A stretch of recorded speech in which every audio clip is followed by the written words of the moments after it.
Благодарам председателе, почитувани колеги пратеници, почитувана македонска јавност, почитувани медиуми. Денес зборуваме за предлог на закон за измена и дополнување на законот за социјална заштита по скратена постапка. На минатата седница слушнав дека на семејства од ранлива категорија во Република Македонија биле 36.000. Не знам дали тоа е за фалење, за на наредната седница да се каже дека тој број бил уште поголем, тоа биле 40.000 семејства заради критериумите кои што сте ги прошириле за добивање на социјална помош.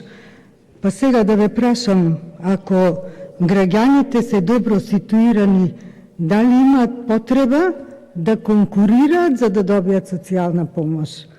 Не можам да ги разберам искрено вашите политики.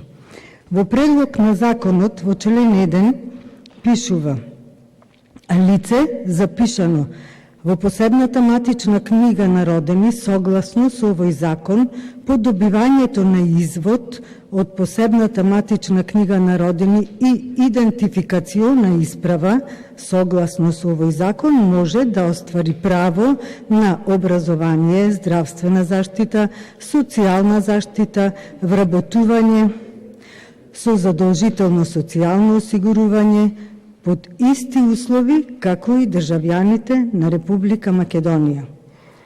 Зошто предлагачот предлага овие лица да се ослободат од обврската да се пријавуваат во Центарот за вработување, кога таа обврска е за сите корисници на гарантирана минимална помош? Од кои причини една група на граѓани се привилегираат во однос на друга и зошто овие корисници на помош индиректно се дестимулираат за работа, туку по автоматизам се очекува да земаат гарантирана минимална помош. Пораките кои што ги испраќате до оваа таргет група е да не конкурираат на пазарот на труд, туку да бидат натовар на буџетот на Република Македонија.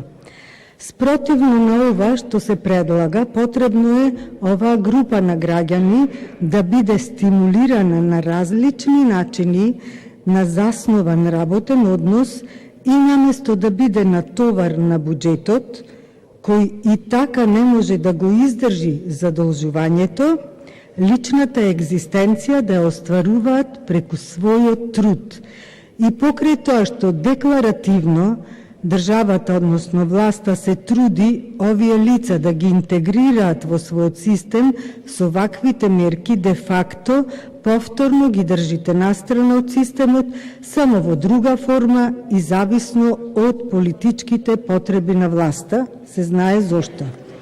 Во членот 3, со исплатата на гарантираната минимална помош за месеците март, април и мај 2022 година, на секој корисник на гарантирана минимална помош ќе се исплати еднократен додаток во висина од 1000 денари за месеците март, април и мај 2022 година.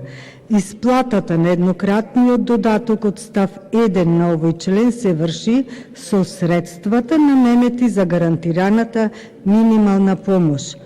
Образложение со членот 3 се предвидува исплата на еднократен додаток за корисниците на гарантирана минимална помош за да се ублажуваат последиците од економската криза и ценовниот шок предизвикани со пандемијата од COVID-19, како и енергетската криза во висина од 1000 денари за месеците март, април и мај 2022 година, како една од најранливите категории на граѓани.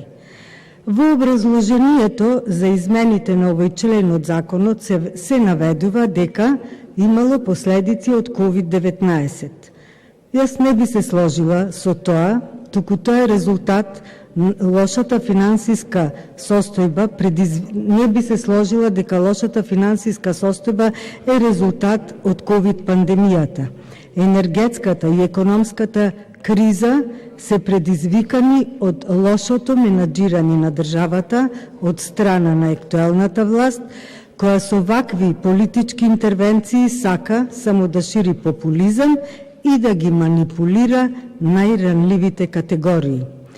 Во принцип, поддржуваме зголемување на социјалната помош, но не на овој начин. Оваа проблематика се решава суштински, со јасни критериуми за доделување на социјална помош, а не со манипулации и интервенции кои зависат исклучително од волјата на политичарите. Социјалната помош треба да биде средство за остварување на основните потреби на корисниците, а не понижување. За да се ублажат последиците од лошото владење на СДСМ, потребен е многу поголем износ за задоволување на основните човекови потреби.